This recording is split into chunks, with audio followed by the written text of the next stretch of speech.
Funding for Veterans of America, Our Heroes in Uniform, was provided by CSE Federal Credit Union, thanking all veterans who have served or are currently serving.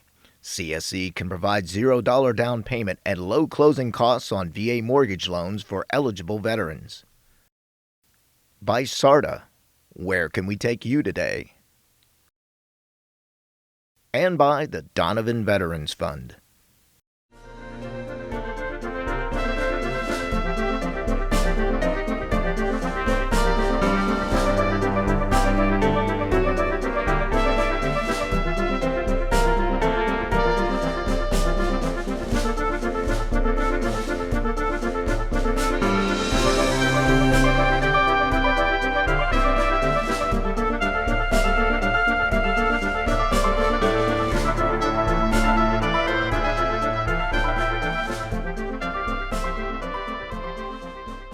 The story of female veterans is as varied as the story of females in all walks of life.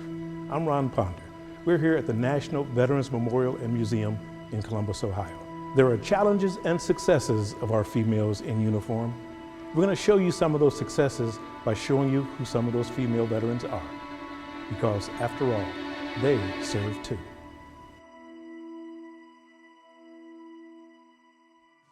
Standing here in the National Veterans Memorial and Museum in Columbus, Ohio, we're going to introduce you to the very first female veteran from the Revolutionary War, Deborah Sampson.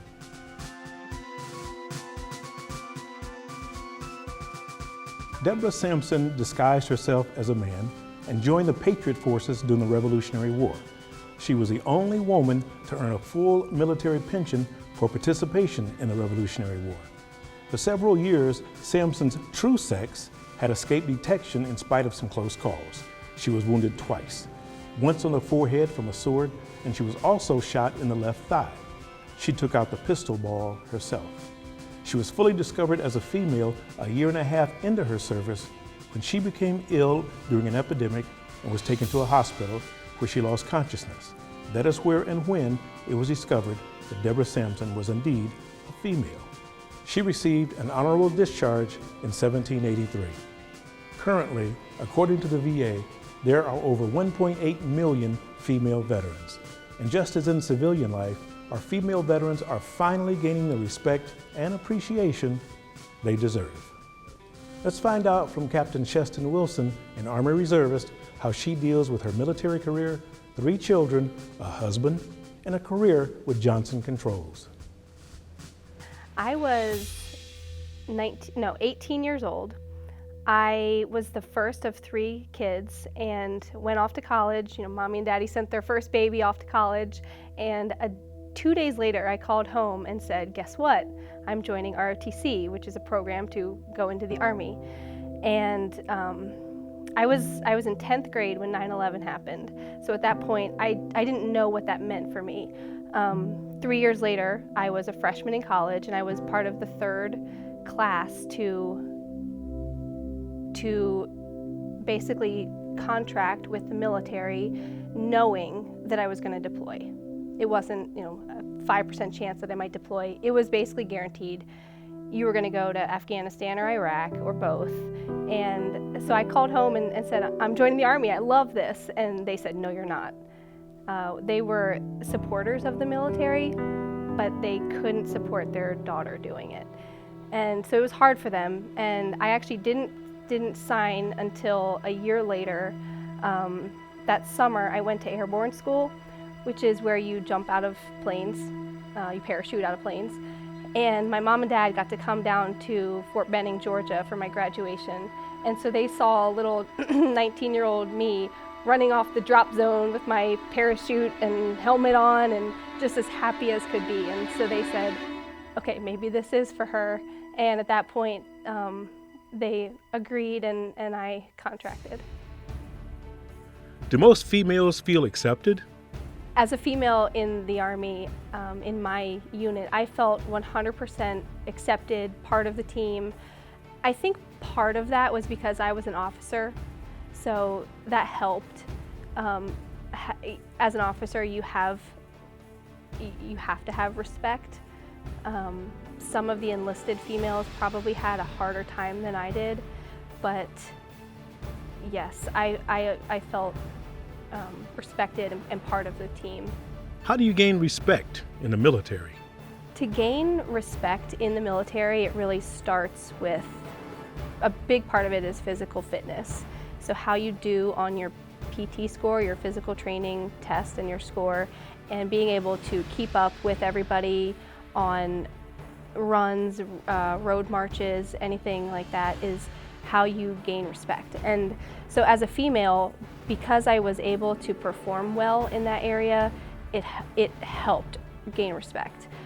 One of the challenges, though, is that there's two separate scoring criteria for the physical fitness test. There's the male criteria and the female criteria. And so if you max out your score as a female, it's still undermined in a sense because, well, that was on the female scoring criteria. And so if there was an even playing field in the sense that everybody had the same criteria, everybody's scores were apples to apples, that would help. Sheston met her husband in the military. My husband and I met in the military at Fort Campbell. I remember the day I met him. I was being introduced to all the officers in the battalion, and I shook his hand. They said, "This is Captain Wilson, or Lieutenant Wilson at the time, executive officer of Alpha Company." And I looked up and I looked at his blue eyes and said, "All right, Captain Wilson, Adam Wilson, I gotta remember that." And yeah, we ended up dating before we deployed, and then we deployed for a year. We were on separate FOBs, so we didn't see separate operating bases, basically. So we didn't see each other for the entire year, but we were able to talk a lot. I mean, at least we were in the same time zone, which helps. But when we got back, he proposed, and a year later we got married. And what about having children while in the military? That was part of why I got out of the military. I wanted to have a family, put down roots somewhere, not be moving around every year or 2 years, which I know is very hard on military families now, having to move all the time.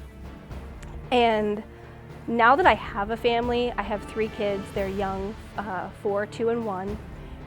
I have a newfound respect for military females with children and female spouses of military males, because when I was in the military, I was 20 to 25, probably 20 years old to 25 years old, and I didn't realize the challenges that come with having a family. And many of our female veterans say they share the same experiences when they go out with their husbands, who also happen to be veterans themselves. As a female veteran, still serving, mind you, I have found and come across different things in my career. I have found that with leadership and respect and being very versatile and good at my job, that I've never had male peers question my abilities, that's for sure. If anything, there's a lot of respect there. But I will say sometimes on the civilian end, great example, Veterans Day. My husband currently serves and he's in the Ohio Army National Guard as a recruiter. And we'll be out Veterans Day or different events and they'll thank my husband for his service. However, I've been in longer, and my husband being self-aware is like, you might want to thank my wife for her service. And he's very, very good. He's a good listener, he's fabulous. And it's an interesting notion to think that, I will be overlooked in the room or even at an interview with an employer, and if I didn't blatantly state that on my resume, it wouldn't necessarily be a question that came up. I think that as a female veteran, we need to continue to lead by example and be strong and embody the values of our service branch. For me, that's leadership, that's loyalty, duty, respect, selfless service, honor, integrity, and personal courage. And I think embodying those in everything that we do, not just while we're in uniform, but out of uniform, is necessary. So in the event that a woman feels like, hey, I serve too, speak up about it. Be vocal about it. Don't be ashamed of that. You dress in the same uniform, you did the same tasks, you did the same things. And I just say be proud. According to the Department of Defense, there are currently 63 female generals. Female generals? Yeah, female generals. And I had the pleasure to meet one. I grew up in a military family. My grandfather served in the Navy, and my dad was in the United States Air Force. He served during the Cuban Missile Crisis. He was in the nuclear missile silos during the Cuban Missile Crisis. So I kind of grew up in a military family. In my hometown I grew up, and we always would go to the Memorial Day parades and everything like that. And so had I not gotten to college, I would have joined the Army. But instead I went to the Army, went to college first, and then I joined the Army shortly thereafter. Yeah, I enlisted in the Army in 1987. I had been in college for a little over a year. I enlisted and I went to basic training at Fort Dixon, New Jersey. They don't do that there anymore. And then I came back and I joined ROTC at Millersville University in Millersville, Pennsylvania. And I spent my time in ROTC and got my commission in ROTC, and I went on active duty for about 5-6 years altogether. From there, I came back and I got promoted about a year later. Just like any promotion board, you put your packet in for a promotion. There are certain criteria that you have to meet. You have to be an Army War College graduate out from Carlisle's War College. Usually you have to have brigade command historically. You have to be educationally qualified, and you have to be medically ready. So you have to be medically fit and meet all the criteria everybody else does. You have to pass a PT test and meet height and weight, and your packet goes before a board, and that board selects the people to be general. Then you have to be confirmed by the Senate and nominated, and then confirmed by the Senate before you finally become a 1-star. I never thought in a million years I'd ever be promoted to 1-star. I've got to do some amazing things in the military at all levels of my service. And so Lieutenant General Lucky, who's the USARC commander, who's the boss of my boss, Major General Lee's boss, General Lucky, called me and said that I had been selected. And I was shocked. I never thought I'd ever get here. It was very wonderful for me to hear that. Obviously, you're excited, right?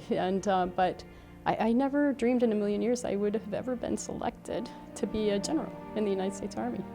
Yes, females have played a valuable role in protecting our nation. Female warriors. Just like in World War II, when females flew for us. So over 25,000 women volunteer for this service. A little over 1,000 are selected, including Nadine. They flew successfully throughout the war. Every type of airplane, anywhere they needed them to go. 38 of these ladies lost their lives in crashes during the war. But because the WASPs were not officially part of the military service, if a WASP died in the service of her country, her body was sent home at family expense. The military service would not even allow an American flag to be draped off in the coffin of a fallen WASP. Toward the end of the war, they start drawing down, the male pilots start coming home. They see women in flight positions. So they petition a congressman. Congress passes a bill disbanding the WASPs. And in those days, that was indeed an accomplishment from our ladies in uniform. Well, not totally in uniform yet. Because they are not officially part of the military service, they receive no retirement, no benefits, and no honors. And it wasn't until the 1970s that Congress passed a separate bill granting these ladies veteran status so they could get their health and medical benefits. And it wasn't until President Obama came into office that he invited the 300 survivors at that time to the White House.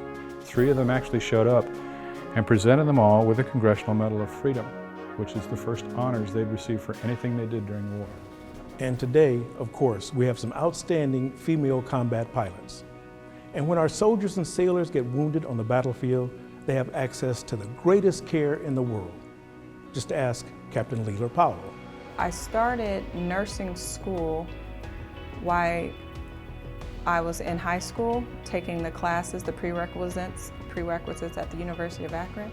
And then I came out of school, went to the University of Akron, took the prereqs for nursing. Then I went to Summa St. Thomas School of Nursing, got my 2-year degree, then started working at Akron General, did the bridge program at the University of Akron to get my bachelor's degree in nursing. And that was in 2001 when I graduated from the University of Akron. After I joined the military, I went to BOLC, which is the Basic Officers Leadership Course. That was in San Antonio, Texas.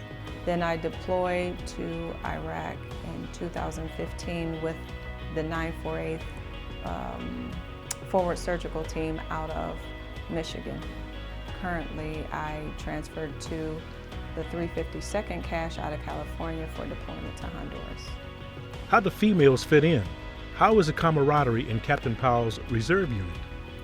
Camaraderie in my unit when I deployed was amazing because we're in this fight together and we want to come home together.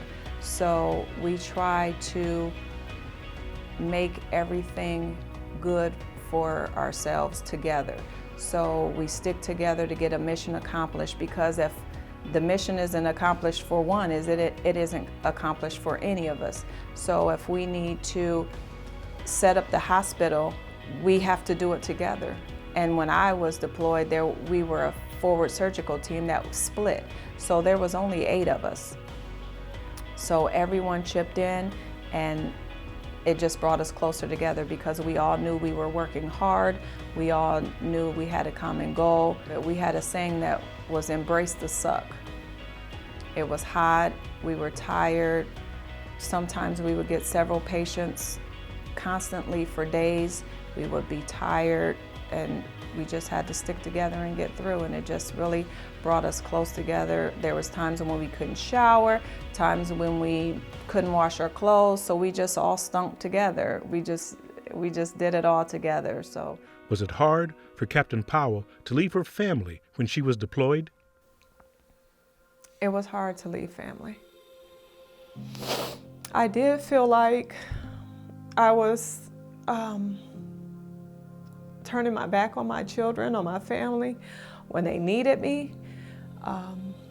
I know I raised my children to be strong, and I do have 2 very amazing and strong ladies, but we are very close, and to just up and leave for a year and knowing that they had things coming in their life. My oldest daughter was pregnant, my youngest daughter was getting ready to graduate from college, 2 things that I missed.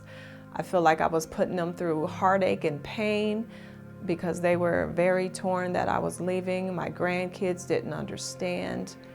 It was very difficult. Is it important for females to be in the military?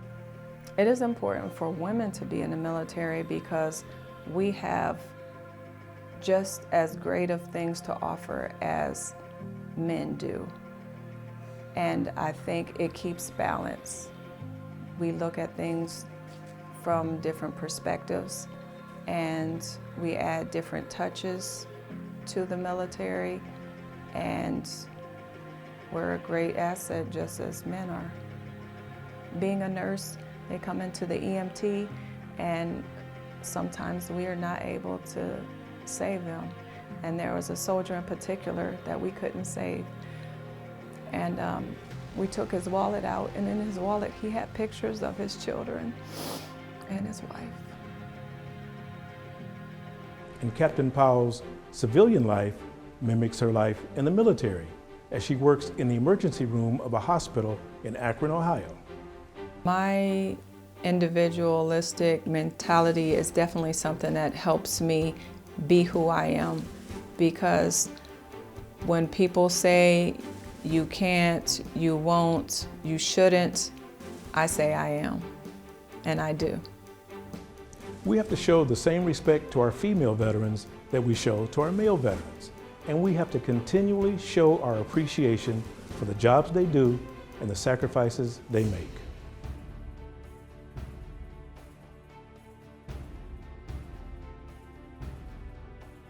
Several years ago, we opened Valor Homes, which is for homeless men. And there has been a gap in that. More females are in the military, more females come out, and generally they have the children with them, and they have been a forgotten group. So when this, as you mentioned, partnership came forward to me, it was a no-brainer, folks. This is a gap that needs to be filled. We need to be able to provide these people with resources and housing and food, and more so than that, hope and opportunity. They need to understand that this is a community that cares and is willing to bring resources to bear to help them build a better life for themselves and their children. We know that female veterans are a growing population that have no resources. Once they come out of the military, they're really on their own. They've learned a certain discipline in a certain way that they live their lives while they're in the military, and suddenly they're out here, and many of them are winding up homeless without the resources, and many of them are winding up with children. A lot of our female vets are coming back with MST, which is military sexual trauma. Heard anywhere from 40% to 80% are underreporting. So it is, unfortunately, it's something that's happening too often. They're not reporting it due to shame, due to not being believed, and they're coming back traumatized, and they're not presenting at the VA. It's about 4 in 10 female vets actually even access one benefit from the VA. We have to do better than that, and that's actually increased in the last 5 years. So we've started the trend the right way, but 4 in 10 is completely unacceptable. That's still a failing grade. As the first female Summit County executive and the first female county executive in the state of Ohio, my heart naturally goes out to those who are in need, and especially those that have served our country so well and in such a meaningful way. Several years ago, we created Valor Homes here for men, and now we have the ability to create the Summit Liberty House, which will house women and children right here in Summit County, and give them that hope and that opportunity, and know that there is a different way of life, and there are people and organizations and companies here that are here to help. This is the Liberty Home of Summit County. This is a permanent supportive housing program for the female vets. It's 4 units with 2 bedrooms. So we'll be able to serve female vets because they often bring children, which creates a whole nother layer of potential barriers to getting out of homelessness, to finding employment, and to getting yourself back on track. So it will be wraparound services. We're going to offer all the services that we offer our male veterans, plus more. So, it's so unfortunate that it's 2018 and we're just now talking about this. This should have been done a long time ago. But the fact is we're now doing something about it. So it's a start. I'll say that about it. It's a start. Sharon Lane is just one example of gallant females sacrificing, just as gallant male members of our military have sacrificed as well. Sharon Lane is a native of Canton, Ohio, and she's a graduate of Altman School of Nursing, and she sacrificed her life during the Vietnam War. Sharon Lane is a native of Canton. She graduated from Canton South High School in 1961. She wasn't sure what she wanted to do with her life, but by September she had enrolled in the Altman School of Nursing, and she graduated in May of 1965. She worked here at Altman in the obstetric department with the pregnant women. She did not care to work in the nursery. The little babies were not her thing. And then about 2 years into that, she decided that that was becoming mundane and very routine. Sharon Lane was in Vietnam. She worked in a hospital there. And interestingly enough, she worked on the Vietnamese unit. So she took care of injured Vietnamese people and prisoners of war. There were many nurses that served in Vietnam, but Sharon Lane was the only nurse that was killed by hostile fire. She was in the theater 51 days before she was killed. Sharon typically worked the midnight shift, so she was on the midnight shift. The unit was full, there were 40 patients, so she was making her rounds on those 40 patients. And as they were all settled down, she sat down just to take a little break, to be honest with you. In shrapnel, a bomb came into the hospital and shrapnel cut her on her jugular vein and she died instantly. Yes, Sharon Lane sacrificed her life for us. And I believe not only is it the military person who's sacrificing their daily life by serving, and some pay the ultimate price, but it also is the family left behind that is paying a price daily because they miss their loved ones. I think it's necessary for Altman to place a statue here to honor her. And how do some men in the military, especially those in leadership, feel about women service members? I think it's immeasurable, is the way I would describe it. The impact of the female soldier, sailor, airman, Marine, Coast Guard, as leaders or as enlisted and non-commissioned officers. It's just been amazing, and I've been able in 35 years to watch as we've given more and more opportunity to our female teammates and just watch them totally be inspirational leaders and take care of their troops, so to say, and accomplish the missions that we give them. But this new day in America has shown that our Constitution is indeed inclusive of females, whether fighter pilots or astronauts, surgeons, moms, wives, and generals. The military has definitely shown that the abilities of our females is equal to the abilities of our males. And together, our society and our military has benefited from including all Americans in our quest to keep America the greatest country in the world. Yes, we live in the greatest country in the world, the United States of America, and we've got the greatest military in the world. But it wouldn't be such without the contributions of many female veterans and service members in our military, because after all, they serve too.